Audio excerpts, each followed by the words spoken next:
Hi trainees! In this session, we will learn to compare the results of the Solar PWM controller and Solar MPPT controller. At the end of this session, you will be able to describe the significance of charge controller, explain the differences between PWM controller and MPPT controller, and compare the behavior of PWM and MPPT charge controllers. As we discussed earlier, the solar charge controllers are necessary for most solar power system that uses batteries.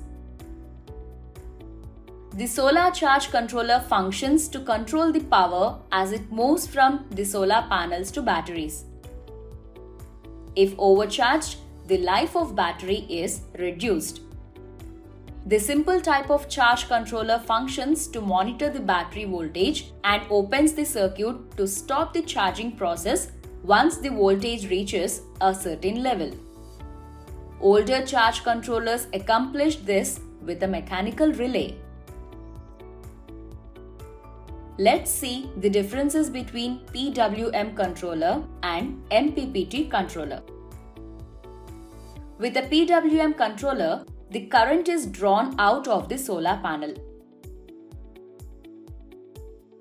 When desired battery voltage is reached, output turns on or off quite rapidly. Battery voltage held constant, producing a more fully charged battery. Whereas with the MPPT controller, maximum current is drawn. Provides PWM type battery voltage control. PWM extends the battery life even more as it decreases stress on battery. It can also keep batteries in a completely charged state or floating indefinitely.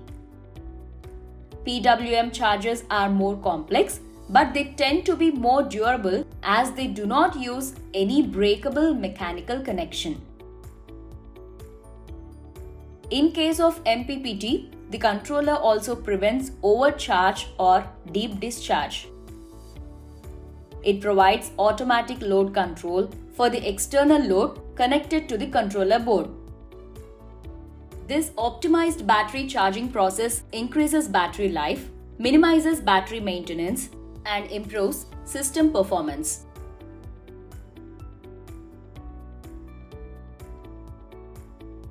Besides the type, charge controllers are characterized by the current they can control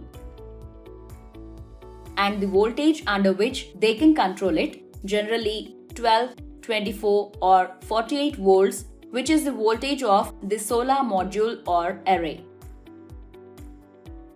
They also feature the operating temperature and efficiency, almost always above 95%.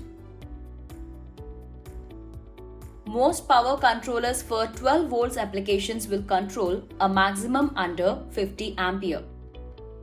Generally, high power photovoltaic systems are based on higher voltages.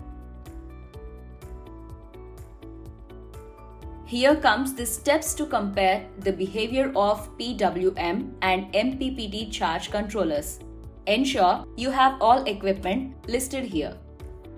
Required tools are 12 volt 5 ampere PWM solar charge controller 1 number, 12 or 24 volt 10 ampere PWM solar charge controller 1 number, and 12 volt 10 ampere MPPT charge controller 1 number.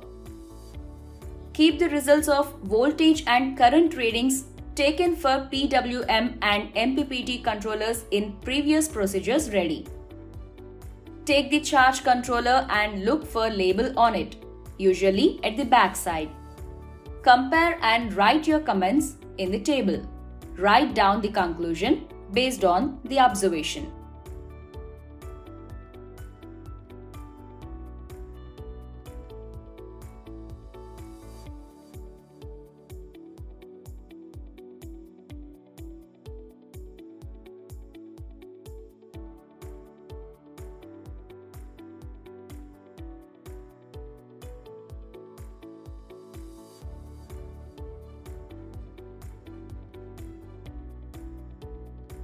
We have reached the end of this session on to compare the results of the Solar PWM controller and Solar MPPT controller. By now, you should be able to describe the significance of charge controller, explain the differences between PWM controller and MPPT controller, and compare the behavior of PWM and MPPT charge controllers.